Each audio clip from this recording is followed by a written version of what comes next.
এদিকে নওগাঁয় শুরু হয়েছে চলতি মৌসুমের ধান কাটা মাড়াইয়ের কাজ। সকাল থেকে সন্ধ্যা ফসল ঘরে তুলতে ব্যস্ত সময় পার করছেন চাষিরা। এখন পর্যন্ত আবহাওয়া ভালো থাকায় নিশ্চিন্তে রয়েছেন চাষিরা। আর কৃষি বিভাগের কর্মকর্তারা বলছেন, শেষ পর্যন্ত আবহাওয়া ভালো থাকলে রেকর্ড পরিমাণ ধান পাবে চাষিরা। এ বিষয়ে বিস্তারিত জানাতে নওগাঁ থেকে সরাসরি যুক্ত হচ্ছেন সহকর্মী তৌহিদ ইসলাম। তৌহিদ, নওগাঁ জেলায় চলতি মৌসুমে কত হেক্টর জমিতে ধানের আবাদ হয়েছে এ বিষয়ে, আর আবহাওয়া কি কি পর্যায়ে রয়েছে বিস্তারিত জানাবেন। সোহেল রানা, বরেন্দ্র অঞ্চল নওগাঁয় কিন্তু ইতিমধ্যে ধান কাটার যে উৎসব সেটি কিন্তু শুরু হয়ে গেছে। অর্থাৎ ধান রোপণ থেকে শুরু করে কাটা পর্যন্ত এই যে 2 থেকে আড়াই মাস যে পরিচর্যা কৃষকের সেটি কিন্তু শেষ। এখন এই সোনালী ফসল ঘরে তোলার যে ব্যস্ততা সেটি কিন্তু শুরু হয়ে গেছে।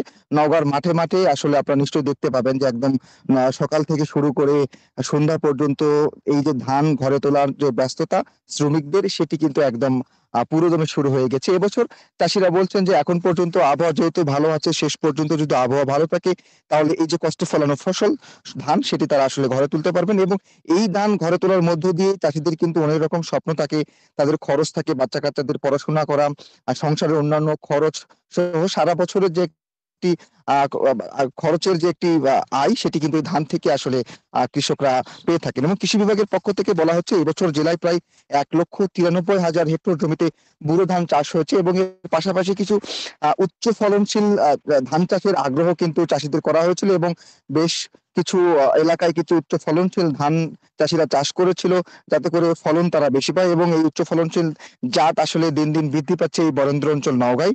এছাড়া আপনারা জানেন যে সরকারিভাবে ধান সংগ্রহের যে লক্ষ্যমাত্রা সেটি কিন্তু আসলে শুরু হয়ে গেছে, ধান সংগ্রহ শুরু হয়ে গেছে। এবং এবছর জেলা থেকে প্রায় 36 টাকা দরে আসলে সরকারিভাবে ধান সংগ্রহ করবে এই সরকার।